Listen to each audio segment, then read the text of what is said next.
Welcome to episode 38 of Meet the GIMP. My name is Rolf Steinert and I'm recording this in Bremen, northern Germany. At the end of the last episode, I gave up with this photo here. This barrel distortion of my camera. It was too much. I couldn't cope with that. But it would have been so easy. Just go to Filters, Distorts, and then here, perhaps I have to pull this a bit over. Let's do it this way here. Filters, Distorts, Barrel Remove, and here remove the barrel distortion of my Sanyo. I just click and wait. You see here is a second layer. I'm still waiting. And now the barrel distortion is gone.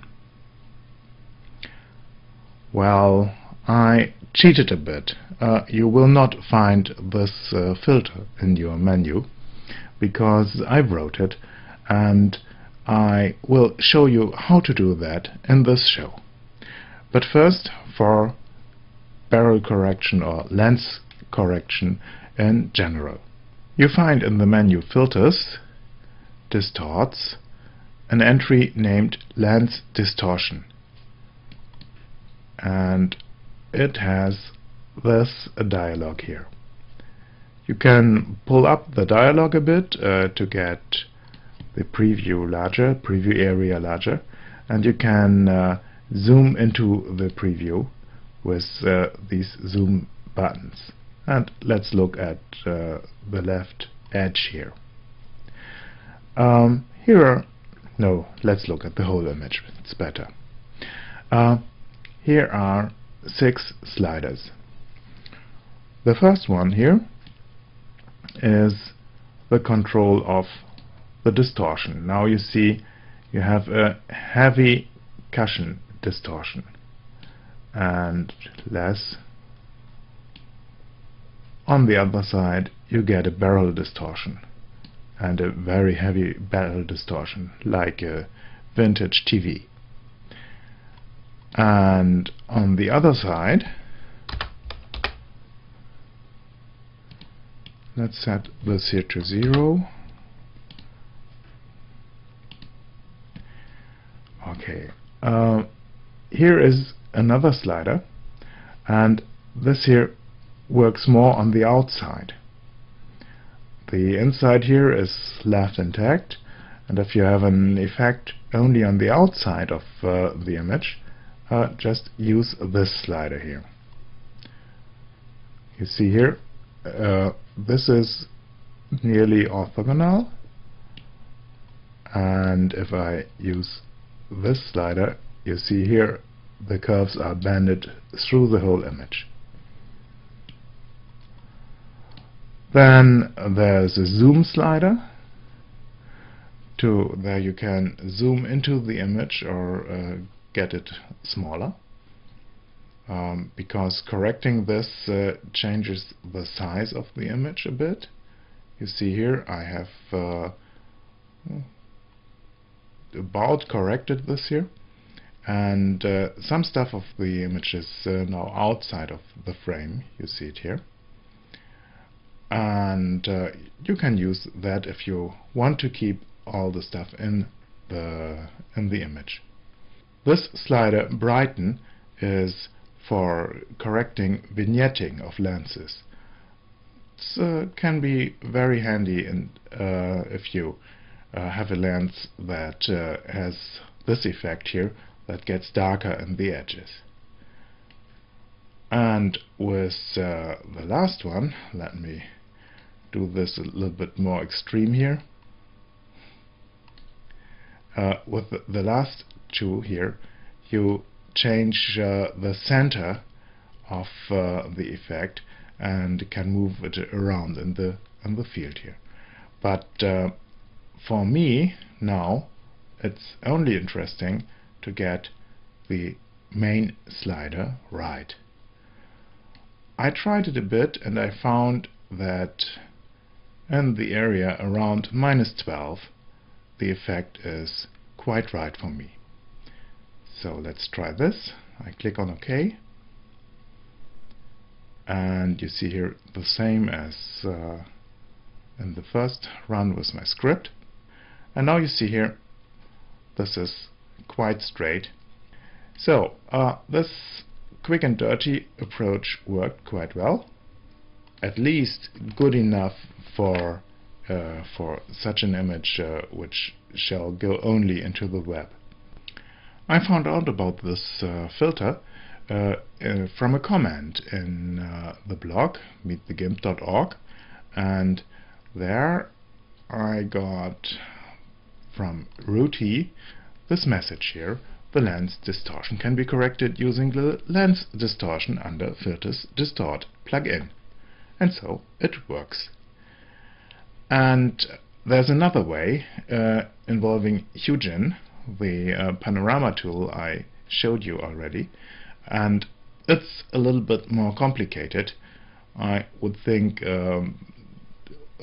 for this image much too complicated, but definitely more precise. And Serge has in the comments here a very good tutorial about the workflow to get this, and a link how to do this with Hugin. So if you have an image where the distortions are in such a way that this simple filter doesn't fit, try it with Hugin. And if I ever master this plugin, I'll show you, or this Hugin method, better said, I'll show it to you too. Nearly all entries in the website have some comments by you, and a lot of these comments are terribly helpful, and only if they are really important and I made a blunder, I get them into the show. So check out the website at meetthegimp.org, and if you are there, go down and look at our photo group at 23. You have about 1 week left, well, less than 1 week if you look at this video, less than 1 week to get an image ready for the challenge. I challenged you some episodes ago to make a black and white or monochrome picture and to put it into the photo group at 23. It's free, by the way, and you see here we have some entries, and now here fresh entries and some stunning macro work by I think relatively new member, and I love this one here. I'll just show it to you here on the show. And now you will learn how to program in Python. You can program? Well, that's not a big problem. Of course, you won't learn to program Python in, let's say, 10 minutes or so, but it's an easy language to learn, and I have taught the concept of programming to 8th graders. And if there are any 8th graders among you listening, let me assure you, you will get smarter with the time, even if you are very smart now. Programming is fairly easy if you think about what you want to do and not be put back by the complex stuff that's written there. And now let's look for that. Just go to the website meetthegimp.org and enter the search term Python, and then you'll find this here from December. Why Python? And there is a discussion about a program by Marco who had translated one of the tips I gave you into a program with a little bit more complicated language. I for me, more complicated language, script foo, and I tried to tear this apart and build a Python program out of it. And I discuss the stuff, what's happening in the Python program in this here, and you can see it here. Well, just look this entry up and read once through it. I'll cover a bit of this in this podcast here now. Okay, here is the program I wrote, and now let's look what's in there. The first line has to stay. That is a command. The first sign here shows it's a command, and it just tells on Linux and on every other Unix system, and so Mac OS X too, that this is a Python program. I think Windows does this with the file extension .py. The next two lines here, import math, tells the program or the interpreter of this program to get all the stuff needed for making math. It's in a separate department, and so call the math people. The next one, from gimp038 import star, and this star tells everything. Okay, get everything from gimp038, and gimp038 is a library which contains all the stuff needed for GIMP. The next line here, number 6, starts with def. Def, a little bit of thinking, definition. This is a definition of stuff to do. And here it is, Python increase contrast. So this is, following this is the definition how to increase the contrast. And here in parentheses are two parameters.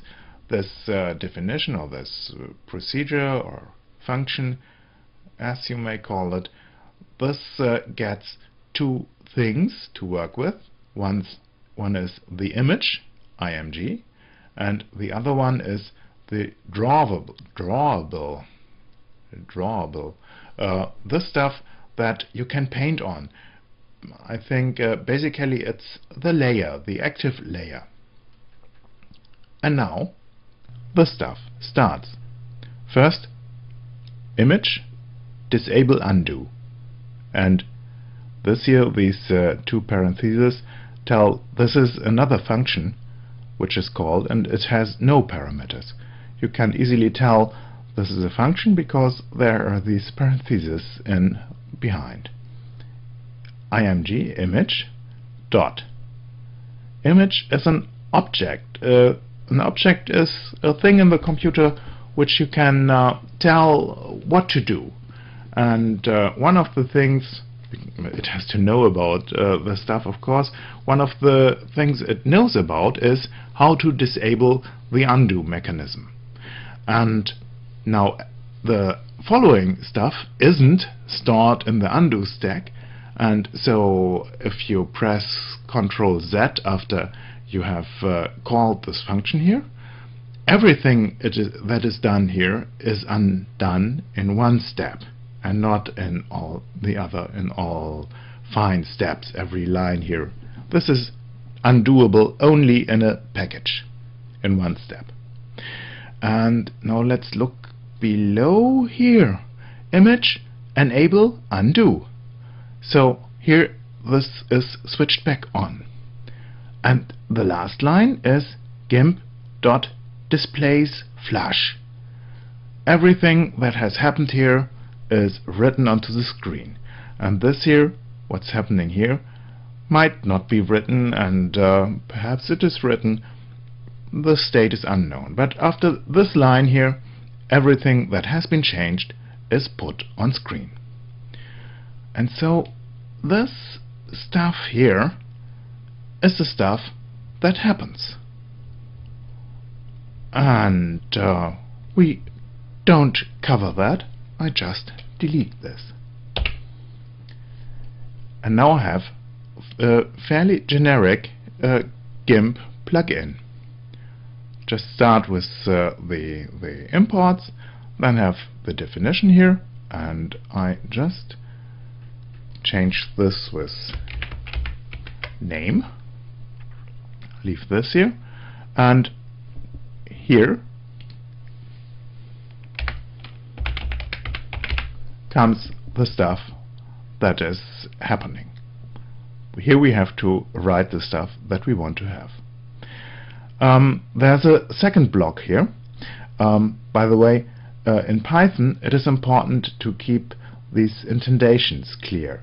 Everything that starts at the base column here, at column null, 0, is a new block. And this here, everything that is intended this far is belonging to this. And everything here that is intended is belonging to this. This block ends here, and here is the next step. But first, this one here. Okay, this is the part of the script which tells GIMP what this is. And I just exchanged this here. The first one is the name. The second one is the description. And this is the how-to. Some tips. This is the copyright, or the authors. You can change everything there to your name.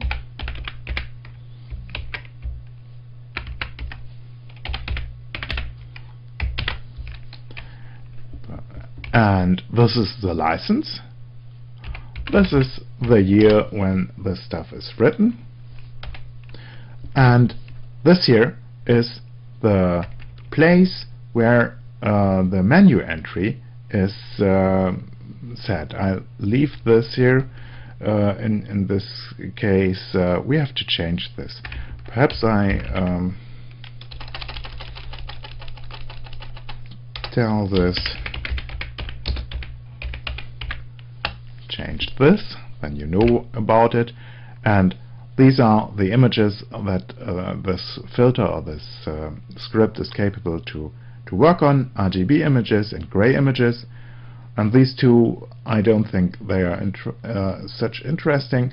And this is here the function to call. This should be the same as this one here, and I just rename it for name. This line here, main, has to stay. It's the point where everything before has been loaded into the machine, and then everything is kicked off. I'll put this skeleton of a program into the show notes and put it into the files for download. Now I take this program here, this generic program, and rename it to my program, which I want to call Remove Barrel Distortion. All these programs are saved in the home directory, and then GIMP 2.4 plugins in that directory. Okay, what do we have to change? Of course, we have to change here name, and I go to Save Replace, and I search for name, and I replace it with remove barrel distortion, and I say replace all. I have to work here. Description, I can put something in here. and no description, no further tips, and I want to put it under filters, distorts, and barrel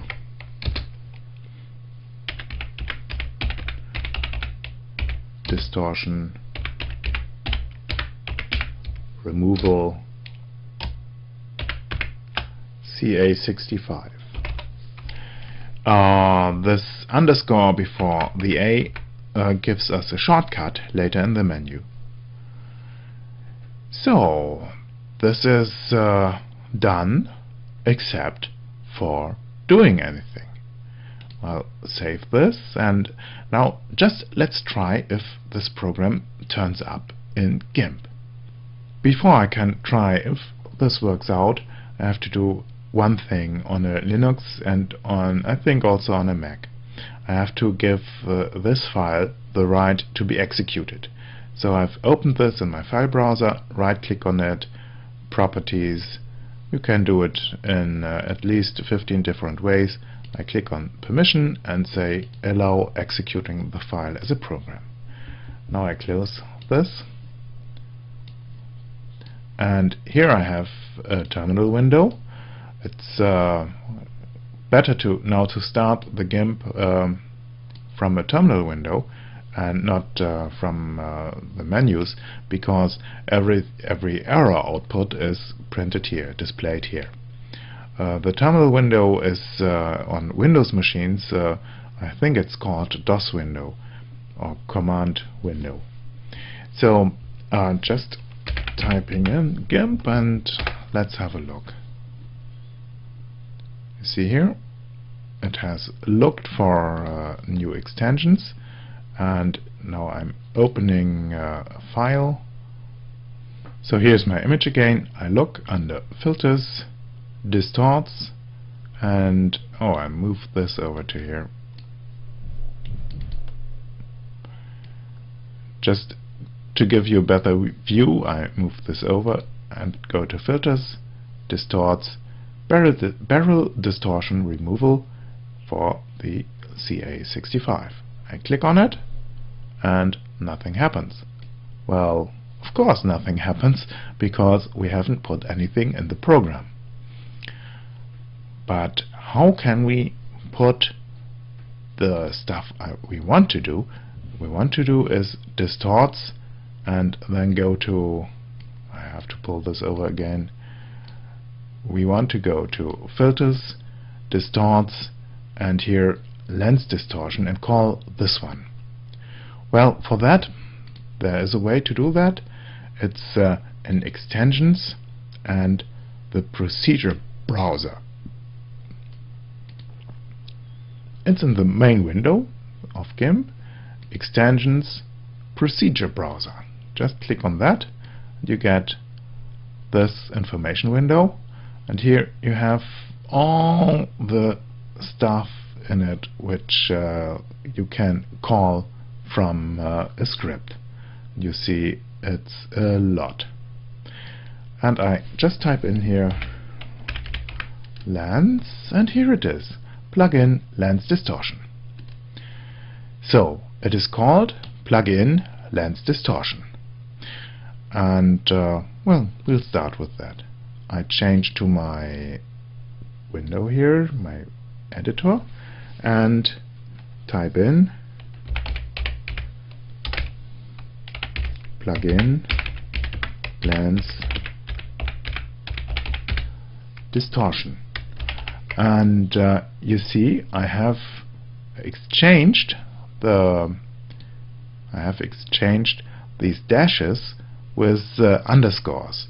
This is for script foo, and Python foo uses underscores instead of the dashes. And I have to change another thing. I have to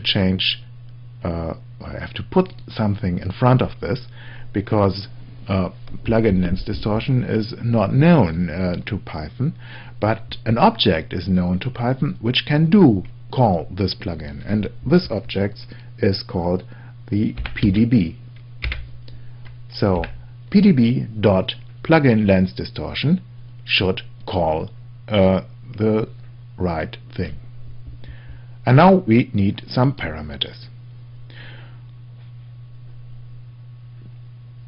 And again, the procedure browser is helping us.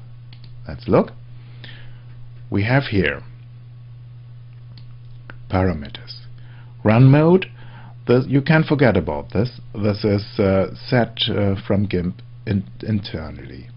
We have the image, img, we have got that from top, and we have the drawable, drv, offset x, offset y in float, and main adjust, that was the top slider, edge adjust, the next one, rescale and brighten, you remember the sliders. And these are 6 float numbers. Floats are numbers with a dot in it, so 0.1 or so. And now we put these 6 floats and 2 others into the program. The first was the image, then the drawable, and then 6 floating point numbers, which I want to set to 0 for all but 1. 2, 3, 4, 5, 6. And the third one was the one I want to tinker with, and that was -12. Now just save this. So I start GIMP and look what's happening. Nothing. I open a recent file. Now let's test our new script here, if it works now. I click on Filters, Distorts, Barrel Distortion Removal, and well, nothing has happened. But you see here in my terminal window there's something happening, and we see here an error message. GIMP error, procedure not found. PDB plugin lens distortion image. Well, he hasn't found it. Okay, let's look into the extensions, procedure browser, and again lens. There must be, you see here, plug dash in. So, and I have written plug in. Okay, that's a thing. We can manage to correct that. I just have to here. So plug underscore in. Save the thing. Switch back to GIMP, and now script foo. No, sorry. Repeat barrel distortion removal. And you see here, lens distortion is working. Great. Seems to work. And here it is. This was programming and debugging. I can't compare now with the corrected or the uncorrected version. I want to have another layer. The layer on top here with the corrected version and the background unchanged. That has to be doable. Let's look at the first program. We looked into it because that made a new layer. So here is the pop contrast Python program, and here these 4 lines add a new layer, and I just copy them out here. Let's do this not so sloppy. Copy and paste. Okay. The search for name is still on. So we have a new layer here. It's called layer base, so I'll change that to layer corrected. So I should have used the function for that. Then I changed the name to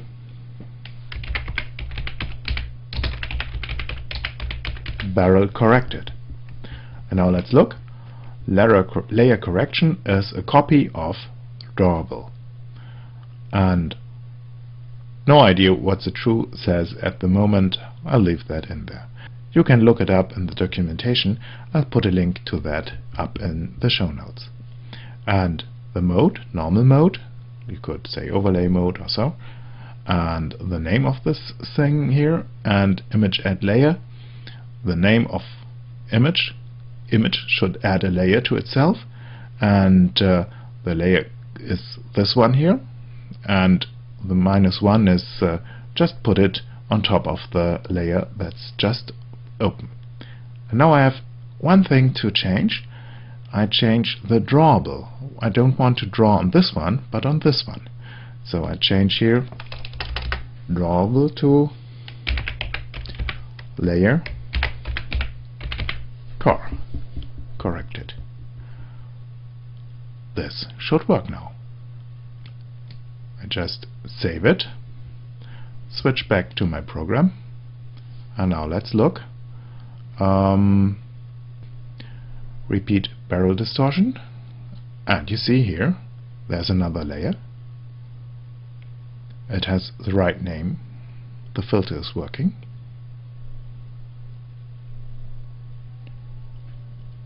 And waiting, still waiting, and here it is.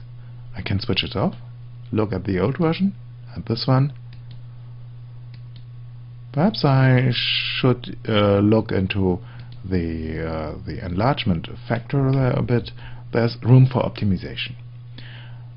And just to remind you what you have just seen here, without very deep knowledge of Python, nearly no knowledge of Python, just with an open mind and a little bit of try and error, I have written a filter for a plugin for GIMP.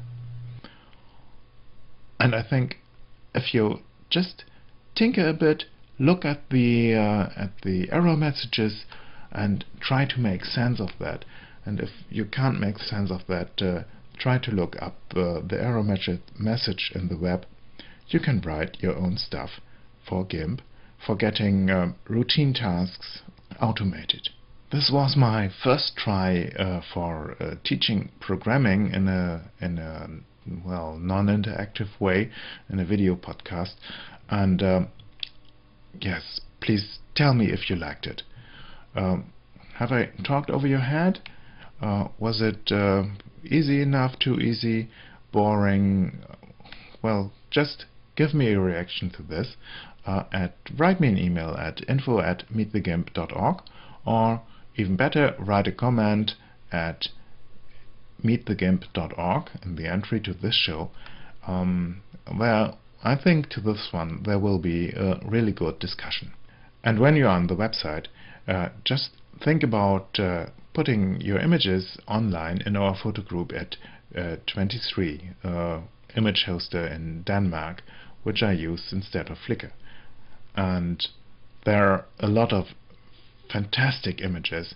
We have a new member there who does wonderful macro stuff here. It's worth to look into this, even if you don't want to participate in a challenge. Put your image online. You can get very good and helpful comments for them.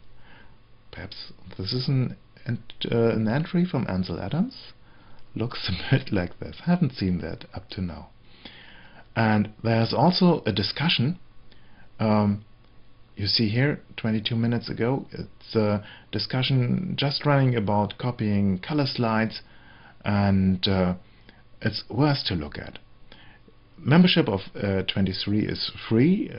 You have to live then with some limits, with the number of images you can upload, 30 a month, and the full size you can see or display.